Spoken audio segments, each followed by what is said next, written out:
I'm going to show you how to make this authentic Greek moussaka, which I've adapted to be vegan without sacrificing any of its taste. In fact, I'd go so far as to say it's the best I've tasted anywhere, and I challenge you to buy anything as good in any restaurant. So, let the taste challenge begin. First stage is preparing the aubergines and the potatoes. You'll need 2 large aubergines to serve 4 people, but I'm making double. Cut these into 1 centimetre slices, and the same with the potatoes, which you'll need about £1 pound of. After cutting them, you need to rinse the aubergines well, changing the water till it runs clear. Right, I've just got to lay the aubergine out. I've got to dry each slice and lay them out on paper towel to absorb any excess moisture. And I'll put some salt on top. It just stops it being bitter, and you leave them for half an hour.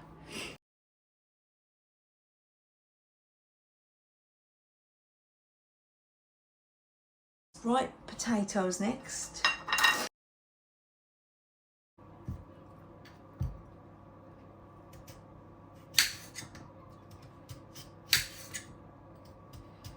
I tend to do this a little bit thinner, the potatoes.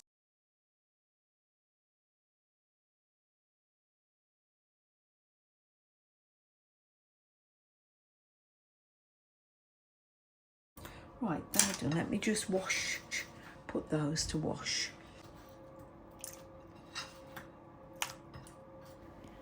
Wash and rinse till the water's clear to remove the excess starch. Right, put some parchment on top of a baking tray. This is actually a round pizza one. Then start drying your potatoes and layering them, just so that the edges overlap slightly. That helps it make it easier to pick them up without them sticking.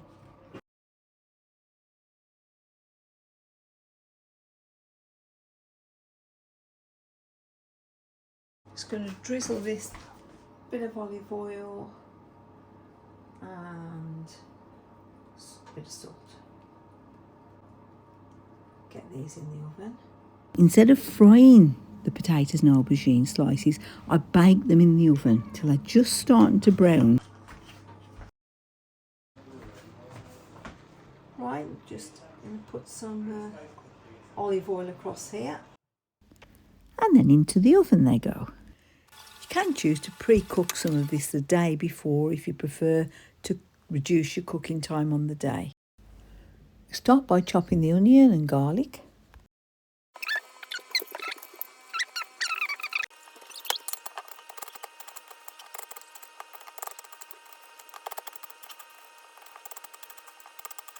Wipe the onion, and you need to put a clove of garlic in a minute. I only use 1 clove of garlic, quite a fat clove of garlic, but you can put 2, it depends on your taste. Let the onion become a little bit translucent, a bit soft before you put the garlic in, so that the garlic doesn't burn. Right, the onion has become a bit translucent, so I've just put the garlic in.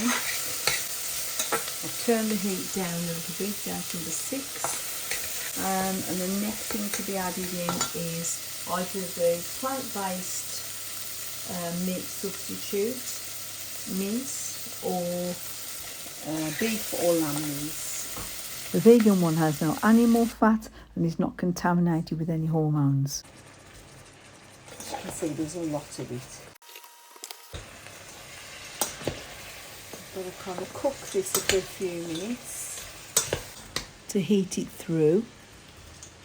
If this was lamb or beef, it would be pink now, so you would just fry it through a little bit until the meat isn't pink on the outside. You need quite a bit of tomato paste, about 2 tablespoons if you're doing it just for 4 people, about 4 tablespoons, though I guess it if you're doing it for 8. And then you're going to need a little bit of red wine just to deglaze the pan, but I use sherry. You need to be careful not to burn the vegan meat alternative because obviously it doesn't have the fat content of meat. Oh, about half a cup. Maybe a bit more. I'm doing bigger amounts, so I'm probably going to need more. Surprising, that just takes that bit of clagginess from the pan. Now I get the bay leaves and thyme and parsley from my garden, and we'll be adding those shortly. But first off, let's get those potatoes out of the oven because they're browned. Right, my potatoes are out of the oven now.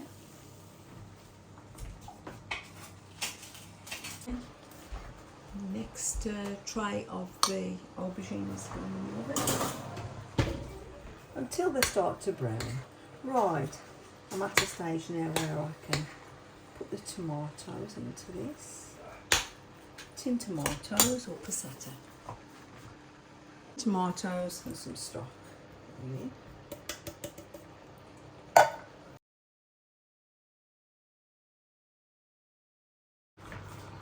It's a tin of tomatoes, and I'll top it up with a little bit of stock. But if you were using beef, you'd put half a can of tomatoes, half beef stock. But I'm not. I'm using tomatoes and then stock cube in, and a vegan one. And then I'm going to add in my herbs and spices.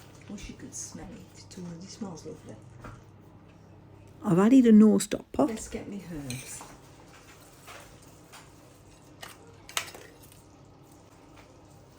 I'm just washing them because they're fresh from the garden. This is the flat leaf parsley.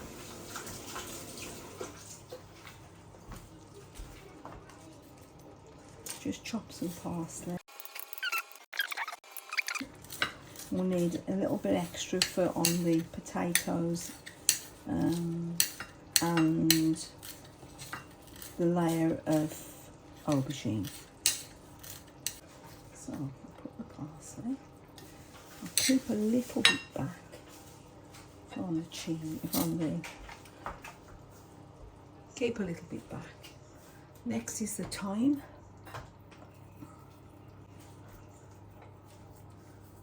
Tend to just try and get the tiny little leaves, get them off the stalks.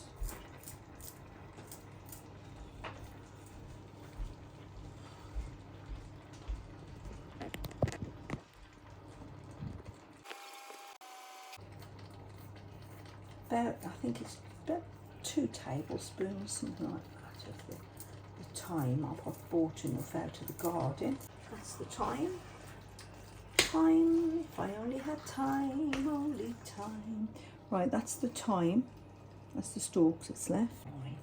Right, now the cinnamon. Get about a spoon of cinnamon. I wish you could smell it. And we're going to put the salt, a little bit of salt, pepper, ground black pepper, a bit of salt. And we're going to move on to do the bechamel sauce. It's a bit time consuming, but you can do your meat sauce a day before and it's all so worth it. And the bay leaf. Stir it in. You want the sauces to be nice and thick. That's it. Tiny bit of sugar, extra sugar in. So don't think I'm going to. Wasn't a full spoon. Put the bay leaf in, got the sugar in. Now just going to let this cook about 30 minutes. But you want all the flavours to mix in. You want your bechamel sauce to be nice and thick so that it keeps its shape in the layers. Right, you melt your plant-based bread or butter, your 4 ounces, and you add 4 ounces of flour. and then you just stir it all up. Put it into and put your soya milk into it, 300 mils. Put it into the microwave and just keep watching it. Put it in for about 2 minutes, keep stirring it and watching it as it thickens. I'm using soya milk. You could use ordinary milk and you could add cream as well if you wanted. Sometimes add a small amount of Elmley vegan cream here. First, you can add your salt and pepper now, but do it in a little while. Put it into the microwave for 2 minutes, keep stirring. You have to keep taking this out and whisking it. Make sure there's no lumps. The nutmeg goes in last. Just got to get the nutmeg into it. It's probably about a third of a nutmeg.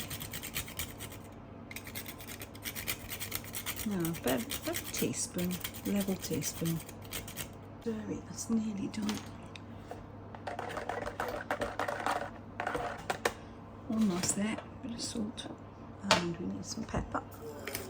Just another minute, I think. What you do as well is add a couple of spoons of this into your meat sauce. Make your sauce a little bit creamy.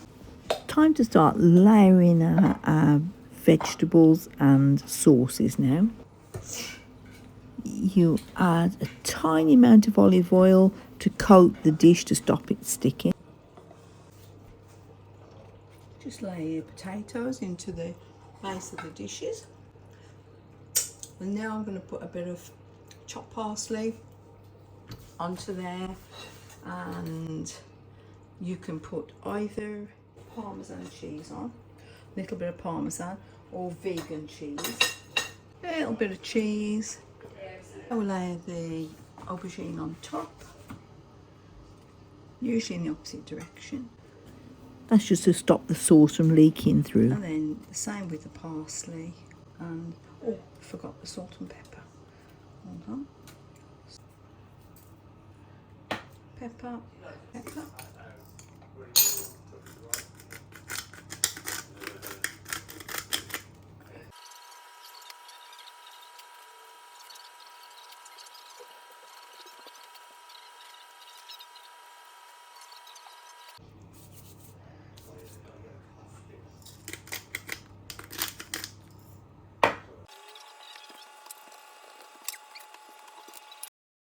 Right, the sauces are here now, the thick sauce, and I've pressed it down with a spoon, taken out the bay leaf.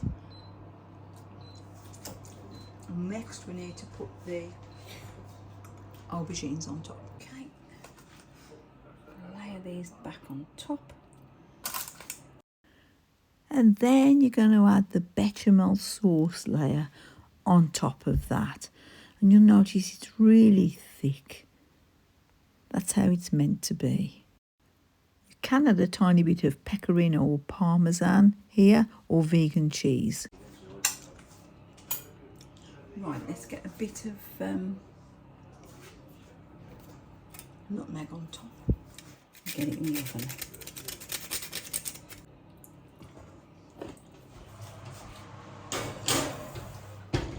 Right, it's cooked now. Still bubbling. I'm serving it with a green salad and some lemon vinaigrette and some balsamic vinegar. Ideally, you let this cool for about 15 minutes or so before serving. That ensures it holds its layers while you serve it up. But my family are waiting to be fed, so I'm not waiting. By now you might be feeling like you've been involved in an episode of War and Peace. This has taken so long. And yes, it does take a while, this recipe. And although there aren't any shortcuts to it, you can make your meat layer the day before, and you can cook your vegetables the day before if you want to, and that saves time on the day. But for me, I prefer to spend a few hours contemplating the world while I enjoy the amazing aromas of this dish as I make it. And I always make two so that I can freeze one and have one now. Ready to serve. I just wish you could share it and have a taste.